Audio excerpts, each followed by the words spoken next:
ചെങ്കോളി വിഷുക്കാലം ആയിക്കഴിഞ്ഞു വെച്ചാൽ ആകെപ്പാടെ ഒരു കളറിനെ വിട്ടോ. കാരണം എന്താ വെച്ചാൽ ഈ ഒരു കാഴ്ച കണ്ടു നോക്കൂ നിങ്ങൾ. കൊന്നപ്പ് പൂത്ത് നിൽക്കണുണ്ടല്ലേ, നല്ല രസത്തിൽ കാണാൻ വേണ്ടിയിട്ട്. അപ്പോൾ എന്തായാലും ഒരു റോഡിൻ്റെ സൈഡിൽ നിറച്ചും കൊന്നപ്പൂവാണ് കേട്ടോ. അപ്പോൾ 2-3 മരത്തിൽ ഇവിടെ നിറച്ചും ഉണ്ട് കേട്ടോ. അപ്പോൾ കാണുമ്പോൾ തന്നെ ദൂരെ നിന്ന് നോക്കുമ്പോൾ തന്നെ ഒരു പ്രത്യേക ഒരു ഭംഗി തന്നെയാണ് കേട്ടോ കാണാൻ വേണ്ടിയിട്ട്. അപ്പോൾ എന്തായാലും കുറച്ച് നേരം ഞാൻ അങ്ങനെ അതിലേക്ക് ഇങ്ങനെ നോക്കിയിരുന്നു. എന്താ വെച്ചാൽ നമ്മൾ ഈ വിഷുവിൻ്റെ സമയമായി കഴിഞ്ഞാൽ ചിലപ്പോൾ അത് കിട്ടിക്കൊള്ളണം എന്നില്ല. കാരണം വെച്ചാൽ ഇപ്പോഴൊക്കെ ഈ വിഷുവിന് കൊന്ന വെക്കാൻ വേണ്ടിയിട്ട്, കണിക്ക് വെക്കാൻ വേണ്ടിയിട്ടൊക്കെ നമ്മൾ അവിടെയും ഇവിടെയൊക്കെ പോയിട്ട് പരതിയിട്ടൊക്കെ കിട്ടുക. പക്ഷേ ഇപ്പോൾ വെച്ചാൽ ഇപ്പം എല്ലാ സ്ഥലങ്ങളിലും ഇങ്ങനെ കൊന്നപ്പൂ പൂത്ത് നിൽക്കുന്നത് കാണാൻ നല്ല രസമാണല്ലോ അല്ലേ.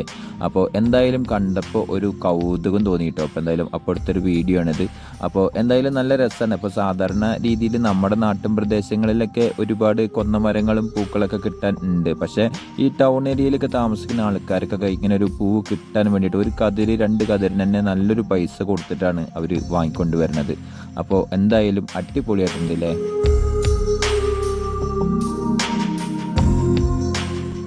ചുരുക്കി പറയുകയാണെന്നുണ്ടെങ്കിൽ ഈ ഒരു മനോഹരമായിട്ടുള്ളൊരു കാഴ്ച കണ്ടപ്പോൾ സത്യം പറയുകയാണെന്ന് വെച്ചാൽ ആരും ഒന്ന് അമ്പരന്ന് പോകട്ടോ.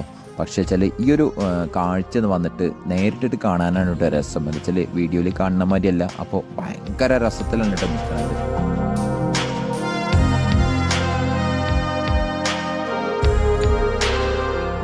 അങ്ങനെ നമ്മളെ വീഡിയോ ഇവിടെ അവസാനിപ്പിക്കാൻ വേണ്ടിയിട്ട് പോകാൻ കേട്ടോ. അപ്പോൾ നമ്മളെ വീഡിയോ ഇഷ്ടപ്പെട്ടവർ ചാനലൊന്ന് സബ്സ്ക്രൈബ് ചെയ്യാനും അടുത്തുള്ള ബെൽ ബട്ടൺ ഒന്ന് ക്ലിക്ക് ചെയ്യാനും മറക്കരുത് കേട്ടോ. അപ്പോൾ ഇനിയും അടിപൊളി നല്ല നല്ല വീഡിയോസായിട്ട് മുന്നോട്ടേക്ക് വരും. അടുത്ത നല്ലൊരു വീഡിയോ കാണുമായിരിക്കും. Okay, by.